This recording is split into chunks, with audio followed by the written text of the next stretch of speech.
اللہ تبارک و تعالی نے قرآن کریم میں ہمیں ہر قسم کی صورتحال سے دو چار ہونے کے وقت کیا طرز عمل اختیار کرنا چاہیے اس کی پوری ہدایات قرآن کریم نے دی ہیں، اور ان کی تفصیل رسول کریم صلی اللہ علیہ وسلم نے بیان فرمائی۔ آپ جانتے ہیں کہ اس ہفتے بھارت نے پاکستان کے اوپر حملہ کیا اور ایک بالکل ہی بے بنیاد بہانہ بنا کر کہ پہلگام کے کشمیر کے پہلگام علاقے میں کچھ سیاحوں کو قتل کیا گیا، اس کا الزام پاکستان پر لگا کر اس نے پاکستان سے جنگ چھیڑی۔ اور اس مرتبہ آپ نے دیکھا ہوگا کہ اس نے رات کے اندھیرے میں مسجدوں کو نشانہ بنایا، مدرسوں کو نشانہ بنایا اور 26 کے قریب بے گناہ شہریوں کو شہید کیا۔ عام طور پر جب جنگ ہوتی ہے تو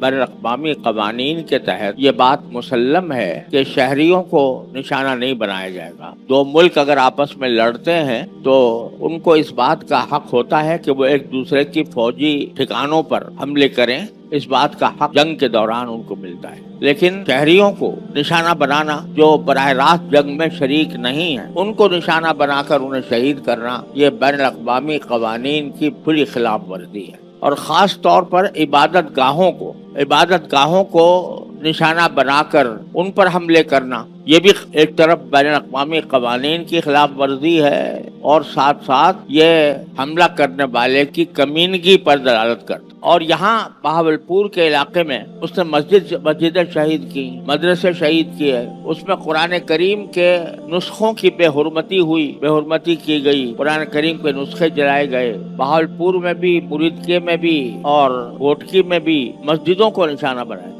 یہ اس بات کا ثبوت ہے کہ بھارت کے پیش نظر اسلام دشمنی کے سوا اور کچھ نہیں۔ اسلام دشمنی کے جذبے کے تحت اس نے مسجدوں کو نشانہ بنایا، مدرسوں کو نشانہ بنایا، شہریوں کو شہید کیا، اور اس پر اکتفا نہیں بلکہ کل کا دن اس نے سارا پاکستان کے اندر ڈرون بھیج کر مختلف علاقوں میں ڈرون کے ذریعے حملہ کرنے کی کوشش کی۔ اللہ تعالیٰ کا فضل و کرم ہے، اس کا انعام و احسان ہے کہ پاکستان کی افواج کی طرف سے ان کے حملے کو روکا گیا، اور اس کے وہ رافیل طیارے جن پر اس کو بڑا ناز تھا، الحمدللہ پاکستان کے ایئر فورس نے ان کو گرایا۔ اور یہ رافیل طیارہ کوئی معمولی طیارہ نہیں ہے، بہت مہنگا طیارہ ہے اور فرانس کا بنا ہوا ہے، اور فرانس کی جس کمپنی نے بنایا اس نے اعتراف کیا ہے کہ ہمارے طیارے گرائے گئے ہیں، اور اس کی وجہ سے فرانس کی جو کمپنی یہ طیارے بناتی ہے اس کے شیئر جو ہیں وہ تیزی سے نیچے گر گئے۔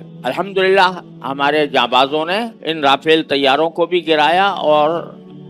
ہماری اطلاع کے مطابق الحمدللہ 6 طیارے ان کے اسی رات میں گرائے گئے، اور ان کا ایک بریگیڈ کا مرکز جو ہے وہ اس کو نشانہ بنا کر اس کو تباہ کیا گیا۔ کل کے جو ڈرون انہوں نے بھیجے تھے وہ ملک کے مختلف خطوں میں گرائے گئے، اور 25 ڈرون ہماری افواج نے گرائے۔ ڈرون وہ طیارہ ہوتا ہے کہ جس میں کوئی پائلٹ نہیں ہوتا، چلانے والا نہیں ہوتا، بلکہ خود بخود وہ جاتا ہے اور جا کر کہیں بمباری کرتا ہے۔ تو بمباری کرنے کے لیے اس نے 100 کے قریب ڈرون بھیجے تھے، جس میں سے 25 کل الحمدللہ گرا لیے گئے، اور ایک ڈرون ہمارے قریب بوٹ کے اندر بھی آ کر گرا، اس کا بھی ایک بالکل بے گناہ شہری کے گھر کو تباہ کر دیا گیا، اس کے چھت تباہ کر دی گئی۔ تو یہ جارحیت کا مظاہرہ بھارت کی طرف سے ہوتا رہا ہے، اور اب اس نے ایک نئی شکل اختیار کی ہے۔ سوشل میڈیا پر سب سے قدیم اور سب سے ریلائبل برانڈ درسقرآن.com